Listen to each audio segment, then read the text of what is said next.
All right, welcome back to another episode. I'm going to be flying solo on this one for a little bit. Hopefully, going to get Denise in here sometime tonight. She's seeing a lot of clients today, so she's a little bit busy. Had some meetings, but like to get her opinion on a few things, and hopefully, we can make that happen sometime later. Well, let's start talking about day 5 because to me, it's such a weird day in what's been kind of a weird case so far. We're 5 days into testimony. We've been given a ton of information, yet I feel like we're almost nowhere. We're kind of, in my mind, I'm at least still asking the same questions I did the day before this trial even started, you know? And if we look at day 5, the prosecution, they called a lot of witnesses. We received a lot of information, but we were either left to fill in the gaps of what it meant ourselves, or it didn't advance the ball at all for the prosecution's case. It was strange. Like it started, we had Dr. Kelly McDonough. In my opinion, just a bad look, a weird way to start the day because she came across as unprepared. Um, in fact, she came across as somebody who wasn't even interested in getting prepared to discuss this case. This is a huge case. It's a murder case, and it seems as if she didn't even bother reviewing the records. It didn't show much of an interest in trying to prepare herself whatsoever. So we start the day there. We have witness after witness. Then I start to get a little bit excited because we're starting to get into the expert testimony, right? We spoke about it in our earlier episodes. I think a lot of us think this is going to come down to a battle of the experts, right? Were the events leading up to the day and that hour-long period, however long it was, when Lindsay had asked Patrick to go out and pick up the medication and the takeout dinner, were those events the actions of somebody who knew exactly what they were doing, who acted with intention, or were they the actions of somebody who was undergoing a psychotic fit? Uh, and I'm not sure we're any closer to answering that question. We started the day with the Commonwealth putting on the attending physicians and the nurses that were responsible for the care for Lindsay Clancy at South Shore Hospital. Uh, you know, and we got a list of the injuries. They're severe, and horrible injuries. Obviously, paralyzed, had terrible injuries to her spine, her lower spine, and we had that information relayed to us in great detail with the testimony. The problem is, I'm not sure it really matters. Like it needs to come in. You need to know what the injuries were, but we spent a lot of time going over. Well, the scans showed no apparent indications of trauma or injury. And you're left to sit there and go, well, why is that significant? Would a manic or psychotic episode show up on a CT scan? I don't think it would. But again, it's kind of just left out there. It's said over and over by doctors and nurses. Well, the scans show no injuries, no trauma to the head. Well, okay, what does it mean? And I feel that way with a lot of the information we received in this case. It's almost like it's put out there, but it's not really tied back to how it helps the Commonwealth prove what they need to prove, or how it helps the Commonwealth advance their case. There's no indication or no statement like, all right, this is important. Why is that important? Again, we're sitting here waiting for the Commonwealth to show us how they feel Lindsay's actions were intentional, premeditated. And I didn't see that today. I guess it felt a little bit disjointed too. We started the day, we had attending physicians, then we had the nurses, and then we had expert testimony. And you're like, okay, let's get into the psychiatrists. Let's get into the experts. Let's see what they have to say. So that's really going to go a long way to proving whether or not she was psychotic or was just somebody who was, a victim of mental disease and defect, but was fully aware of the consequences of her actions. But then it stops. Then we get more members of the Duxbury Police Department. We get more, evidence collection and procedure testimony. It's like, uh, it's almost weird that they would stop going with the expert testimony to go almost backwards, in my opinion. So, I'm hopeful, tomorrow we're going to see more expert testimony from psychiatrists, from psychologists, from clinical mental health therapists, whomever it needs to be to advance their case and to show that the actions that Lindsay took um, were intentional, right? And it just felt, it kind of feels all over the place, and it feels like we're given a lot of information, and we kind of don't know what to do with it, right? Um, and you sit there, we, like I said, you had, Dr. McDonough. Okay, she noted that the CT scans revealed a thoracic spine injury. Okay, um, that they went over the explanation that, oh, her injuries are so severe that she needs to be transferred out of South Shore Hospital and needs to go to Brigham. Right? Okay, fine. I guess it's good to get out there, but it doesn't really help the Commonwealth prove anything.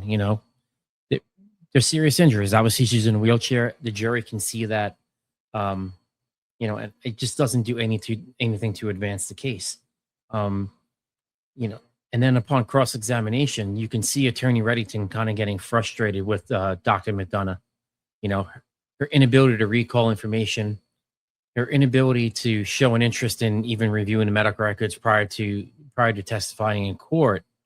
And it was just a very strange way to start what, in my opinion, is a very important week. We spent so much of week one with the foundational information, laying out the facts of the case, right? The events that transpired, obviously the horrific events that took place in the basement.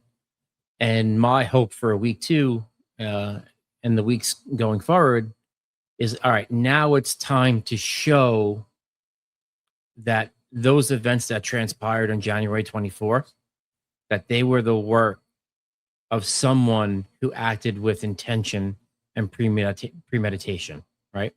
We have to start that process now. And that has to come through expert testimony.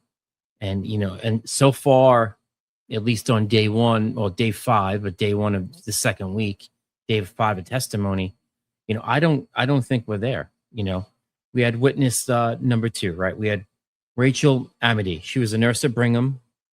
She was the overnight nurse who treated Lindsay Clancy upon Lindsay being transferred over to the Brigham, right?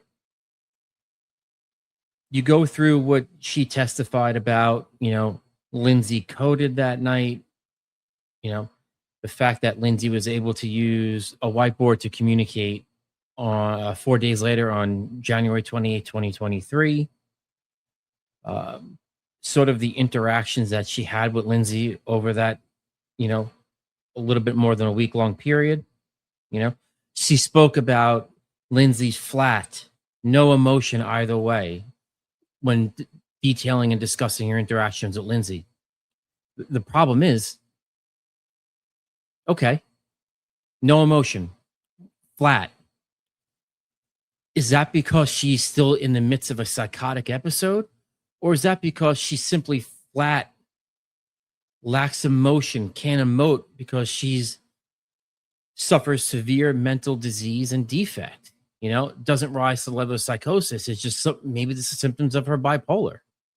So it's another bullet point. It's another factor to look at. But at a certain point, you have to stop looking at these factors and start tying them into whether or not they rise to the level of psychosis or not. And I just feel like we're not there yet. We're not.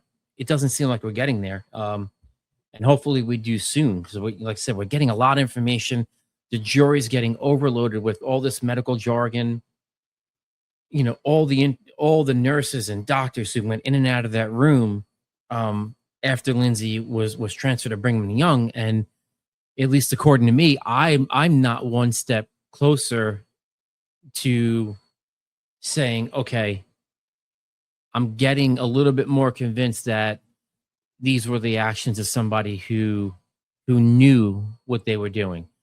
Somewhat the actions of somebody who knew the consequences of what she was doing. In fact, to be honest, I'm probably took a step back today, you know, and took a big step back because you had Attorney Reddington, who, although he didn't have to do much today, I think really, really did a great job of advancing his client's position that, you know, maybe she was in the midst of a psychotic episode. You know, we had, right. So what do we have? We had Dr. Shaw, the Brigham psychiatrist, the hospital psychiatrist, right? She's the chief of division there, right? She interacted with Lindsay beginning in January 29, 2023. Okay. Spent a lot of time with her over nearly a month, right? Was able to make her assessments.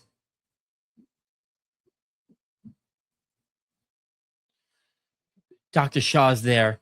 She's seeing Lindsay for a psychiatric safety assessment following the suicide attempt, right? So we get into that testimony, and Dr. Shaw is going over her evaluations over the course of the month. They bring up the idea that Lindsay wants to inquire to with Dr. Shaw about changing her healthcare proxy, wants to transition all healthcare decisions from Patrick to her parents. Spent some time on that. Again, seems like important information, but I feel the Commonwealth didn't do enough of a job trying to get us, like, how does that fit in to the overall theory that Lindsay was aware of what she was doing on January 24th, 2023? How is it helpful to their case? You know, is it being used to show that Lindsay is coherent? She's thinking about medical decisions. She's inquiring about her attorney. She's able to communicate, at least after the 29th, verbally about sort of some of her feelings. You know, that's all well and good. You know, it certainly could be used as evidence that maybe she, you know, was coherent. You know, the problem is that does nothing, at least for me, to prove how Lindsay was on January 24th, 2023, and the days preceding that. Okay. I need somebody to come in and tell me that if you're in the throes of such a psychotic fit that you can do that to your 3 kids, that you simply can't just come out of it because you fell out of a window and all of a sudden you can sit up in your hospital bed a week later and be coherent, discuss how you're feeling with hospital staff and psychiatrists, start to think about your healthcare decision-making process, start to inquire about where your attorney is, start to to discuss your concerns about your medical condition and the legal battle that you have in front of you. Like, is this falling out of a window snap you out of that psychosis? Because all the testimony I heard today from the different treating physicians and nurses that took care of Lindsay at South Shore and Brigham had to do with her behavior days after the event. Because remember, in the 3 or 4 days after January 24th, Lindsay was still intubated, couldn't communicate, right? At best, on January 28th, she was able to do some limited communication via whiteboard. She was able to write some things down. You know, obviously still feeling the effects of the injuries and the medication that she was given to stop some of the pain. So we're talking about all of the evidence put forth today was really how Lindsay was feeling a week and a half, all the way up to a month following January 24th, 2023, right? All valuable, all, you know, great to know, but I also need the Commonwealth to take me one step further. Well, how is this information, this state of mind of Lindsay that took place a week, week and a half, 2 weeks, up to 30 days after January 24th, how does that factor into Lindsay's state of mind on January 24th, 2023? Okay. That's what I think we need to hear more of from the experts. Um, and I don't have that yet, and like I was alluding to earlier, you have, Attorney Reddington gets up there in cross-examination of Dr. Shaw and says, well, if somebody's in the midst of a psychotic episode, could they communicate with people? Yes, they can. Can they plan? Can they plan events? Yes, they can.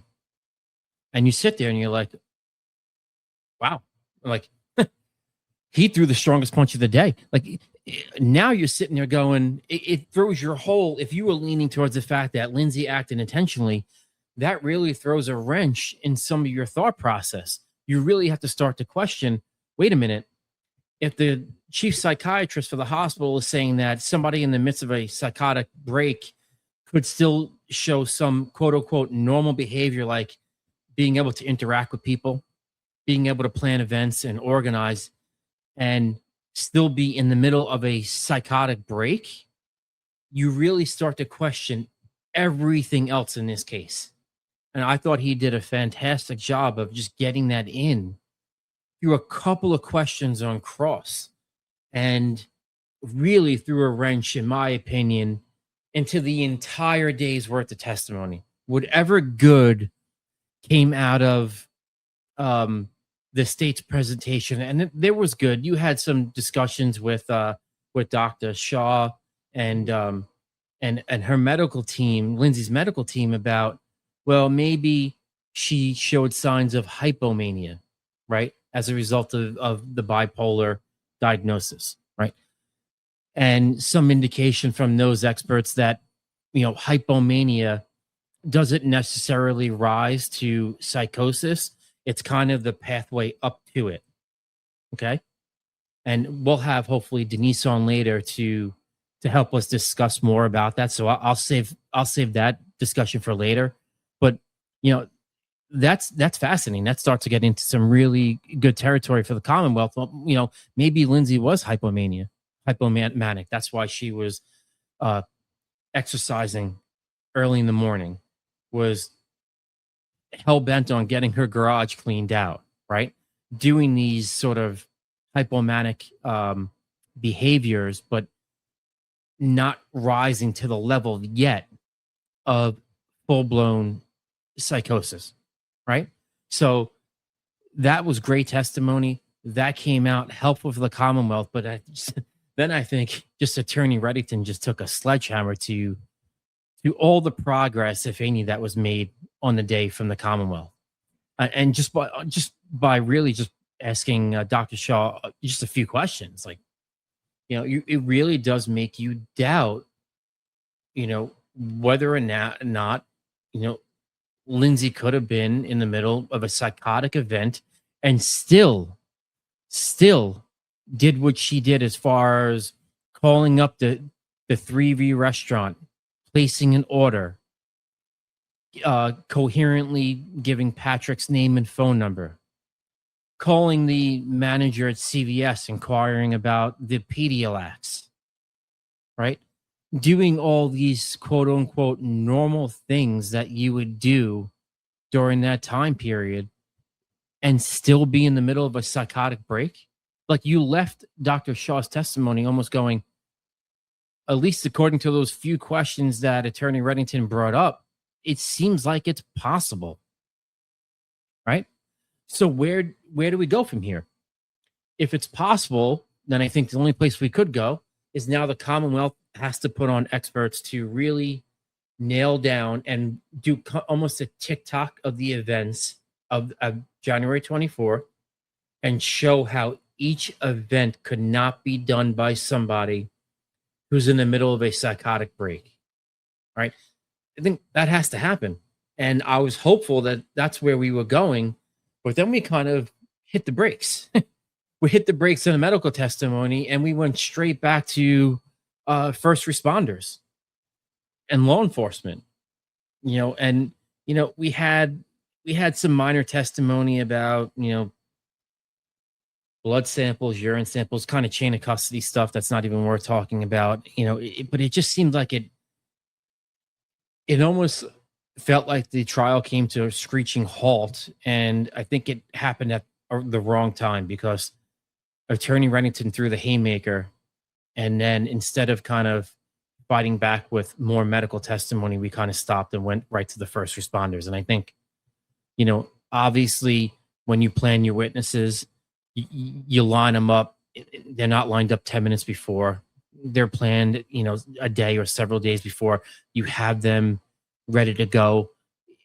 But yeah, obviously you couldn't expect a line of questioning from Attorney Reddington, but it worked out to where he threw the haymaker, and it's almost like the Commonwealth couldn't respond because they already had their first responder witnesses ready to go next. And it just felt very strange, and it really, I think, created a problem for the Commonwealth's case. You know, even how we ended the day with the diary entries, right? We have all these entries, and and they're damaging, right? They're horrific statements, but you can sit there and you can, depending on what side you're leaning, those entries can go one of two ways. They can be the entries of a mother who is so overwhelmed, so over her skis, so desperate to get out of the situation that she takes this horrific action to relieve the burden in her life. The act of killing her children and attempting to kill herself, just instantly relieving her of everything she wrote down in that diary in one fell swoop, right? It reads that way very clearly, and that's the way the Commonwealth wants you to read it, because that allows them to say, see, this is a woman who was so overwhelmed, didn't want to go back to work. As soon as the nannies were dismissed, her anxiety spiked. She became more and more unstable, was feeling more and more overwhelmed with her day-to-day life, and needed a way out, and took the most horrific actions to get there. But those actions, however horrific, were intentional. Okay? That's how the Commonwealth wants you to read it. On the other hand, if you tend to lean more towards the defense argument, those same exact entries could be read as the writings of somebody who is in the midst of a break, a mental break completely. Somebody who is so unhinged, somebody not attached to reality, somebody who's thinking and speaking like somebody who is not fixed to reality. Somebody who has been so grossly mismedicated that it's making her just completely psychotic. And the problem is, if those diary entries can be read both ways, then ultimately they don't have much value to the Commonwealth. If you can read them one of two ways, they don't advance your case. It's just yet another question in the mind of the jurors. How do you want me to look at these entries? How do you want me to see them? I need you to show me medical evidence from experts to show that these entries were the acts of a psychotic person, and not the acts of somebody who just needed an escape, somebody who had clear mental health issues but needed a way out.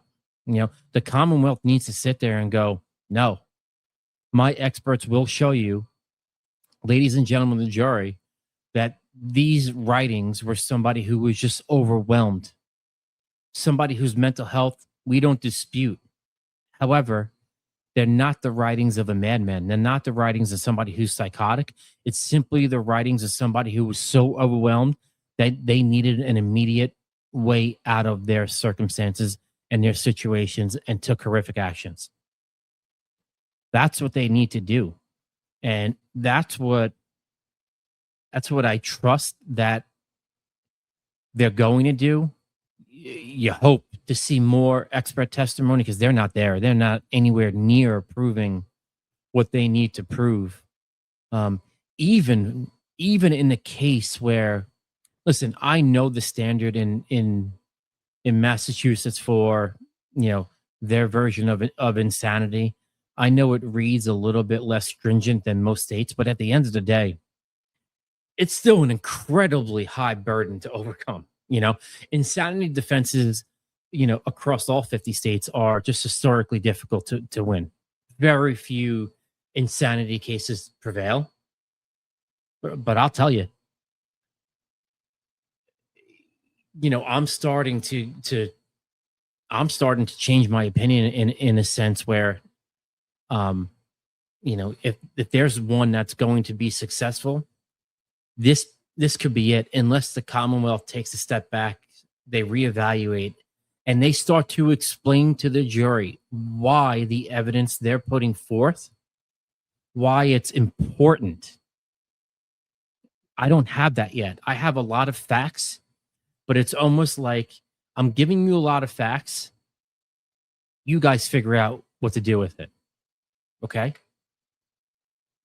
I'm not going to really hone in on why I think it's important to the case. I'm just going to float it out there and you guys fill in the blanks. That's not enough. That's not enough. Week one was a lot of laying the foundation, a lot of the emotional testimony, and you can see why they wanted to start with it. Obviously, it's a way to get the jury on your side immediately.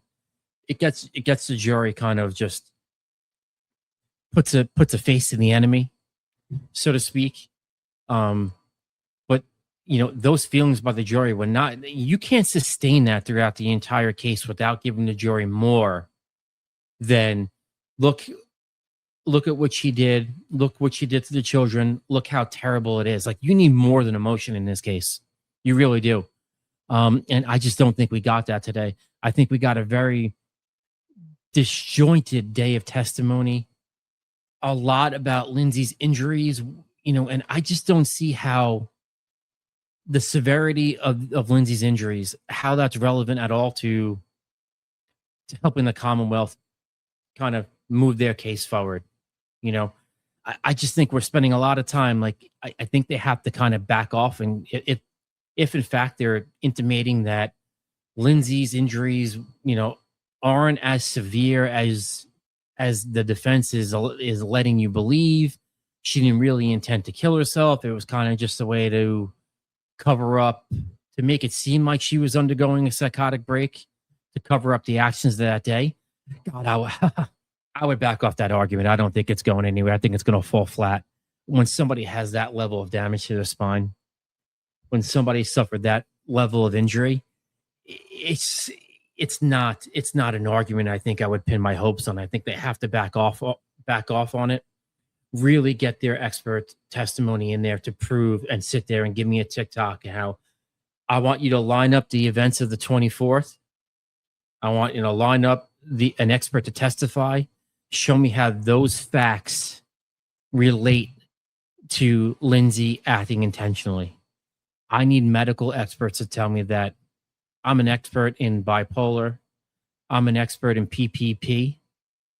Lindsay did not suffer from PPP, did not suffer the symptoms of bipolar to the level needed to have a psychotic break.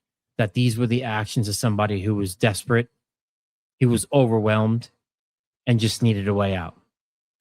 So I'm hopeful we're going to have Denise back this evening to talk about some of the expert testimony from a psychologist standpoint. Um, Hopefully, we can get that video out tonight. But like I said, the testimony going forward, I think needs to be a lot more dialed in now. We're in week 2. You need to start showing something if you're the Commonwealth, because you're letting Attorney Reddington kind of just sit back. And when he does pop up, he's hitting hard. Like I said, he's not doing a ton, but what he is doing is pretty friggin' effective. So I think the Commonwealth has to kind of step up its game here and really start to dial in and really teach the jury, because they failed to do that in the opening. They failed to give a roadmap. Like, they gave a lot of good information. They gave you their version of events. They give you that kind of TikTok. But what they failed to do is to say, all right, this piece of evidence is important. Juror, flag this in the back of your mind. And I'm going to bring in a medical expert or a psychologist or a psychiatrist to tell you why it's important. All right. They didn't do that. They just left the information out there in the universe. Like, all right, I'm going to give you the information. Again, it's like, you guys need to figure out what you want to do with it. And that's, at least in my opinion, that's not the way. It's not the way you go about trying these type of cases. Like, you really want to make sure the jury is getting from the evidence what you want them to get. You don't just put it out in the ether and hope they're going to pick up on what you're trying to intimate or infer, because you don't know what the jury, what level of information or what piece of evidence is going to really stick with an individual juror. So you really want to try to make it clear, right? You just don't want to just throw everything against your kitchen sink with no context and hope they're able to sit there and go, see, she acted horrifically. Look what she did with the kids. I'm going to throw a bunch of little facts out there, and hopefully you guys use that to, to put her away. So, again, like I said, we'll talk a little bit more about this in greater detail with Denise. If you guys like this content, like and subscribe. I keep forgetting to tell you that. And, we'll be back with another episode, hopefully this evening.